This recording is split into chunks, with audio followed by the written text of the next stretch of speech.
வணக்கம் நண்பர்களே. கலைஞர் மகளிர் உரிமை திட்டம் விண்ணப்ப படிவம் எப்படி பூர்த்தி செய்யுதுன்னு பார்க்கலாம்.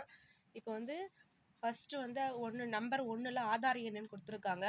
நம்ம ஆதார் கார்டுல இருக்கக்கூடிய 12 டிஜிட்டல் நம்பரையும் அது எழுதணும். அதுக்கு கீழே பெயர் குடுத்துருக்காங்க. நம்ம பெயர் எழுதணும். அதுக்கு கீழே குடும்ப அட்டை எண்ணு. அது ரேஷன் இந்த டோக்கன் தரும்போது அவங்களும் எழுதி குடுத்துடுறாங்க.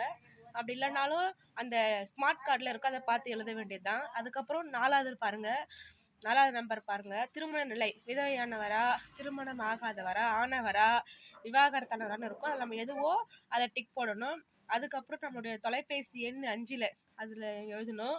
அதுக்கு கீழே 6ல் பார்த்தீங்கன்னா, தற்போது சொந்த வாடகை வீட்டில் இருக்கீங்களா, சொந்த வீட்டில் இருக்கீங்களான்னு கேட்டிருக்காங்க.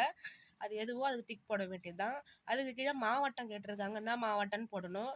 அதுக்கப்புறம் தற்போதைய மின் இணைப்பு எண், வாடகை வீட்டில் இருந்தாலும் சரி, சொந்த வீட்டில் இருந்தாலும் அந்த மின் இணைப்பு நம்பர் இருக்கும், அந்த நம்பரை எழுதணும் ஃபுல்லாக.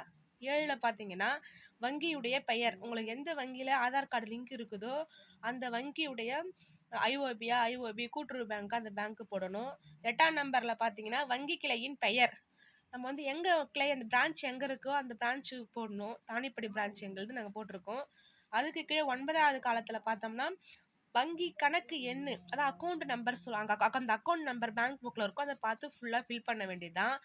அதுக்கப்புறம் 10ஆம் நம்பர் காலத்தில் பார்த்தோம்னா, நம்ம குடும்ப உறுப்பினர்களின் பெயர்கள் 18 வயசுக்கு மேலே இருக்கிறவங்க பேர் தான் அதில் ஃபில் பண்ணணும். இதில் வந்து ஒருத்தர் தான் இருக்காங்க, மா புஷ்பான்னு.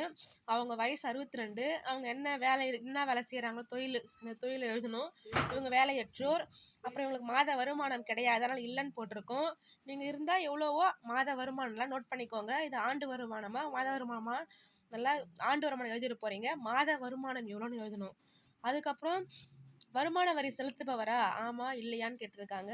இல்லை இருந்தா ஆம் போடணும், இல்லைன்னா இல்லை போட்டுடணும்.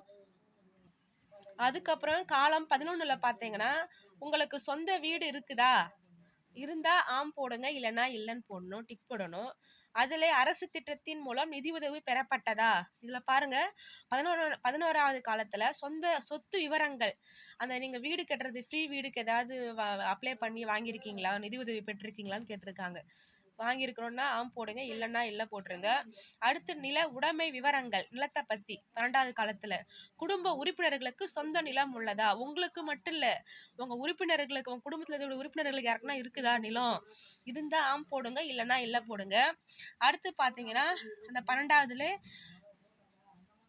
குடும்ப உறுப்பினர் அனைவருக்கும் சேர்த்து 5 ஏக்கரா இருக்குதா, நன்செய் நிலம் இருக்குதா, இல்லை 10 ஏக்கரா புன்செய் நிலம் இருக்குதா, இருந்தா ஆம் போடுங்க, இல்லைன்னா இல்லை போடுங்க. உங்களுக்கு மட்டும் கிடையாது, குடும்ப உறுப்பினர்கள் கேட்டிருக்காங்க, யாருக்கு இருந்தாலும் சரி உறுப்பினர்ல.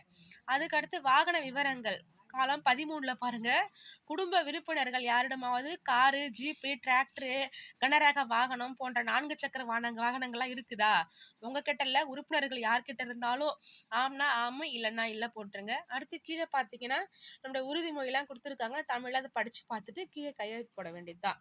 கையெழுத்து போட்டுட்டு அங்கே போயிட்டு பஞ்சாயத்து ஆஃபீஸில் கொடுக்கும்போது இங்கேயே கொடுத்துருக்காங்க பாருங்க, ஆதார் அட்டை, குடும்ப அட்டை, மின் கட்டண ரசீது, வங்கி பாஸ் புத்தகம், இதெல்லாம் எடுத்துகிட்டு போகிறோன்னா அவங்க வெரிஃபிகேஷன் பண்ணிவிட்டு கைரேகை வச்சுட்டு நமக்கு எஸ்எம்எஸ் அனுப்புவாங்க. எஸ்எம்எஸ் வரும், அது வெயிட் பண்ணணும். ரெண்டு நாள் கூட வெயிட் பண்ணி பார்த்துட்டு வரலன்னா திரும்ப போய் அங்கே ரிப்போர்ட் பண்ணணும்.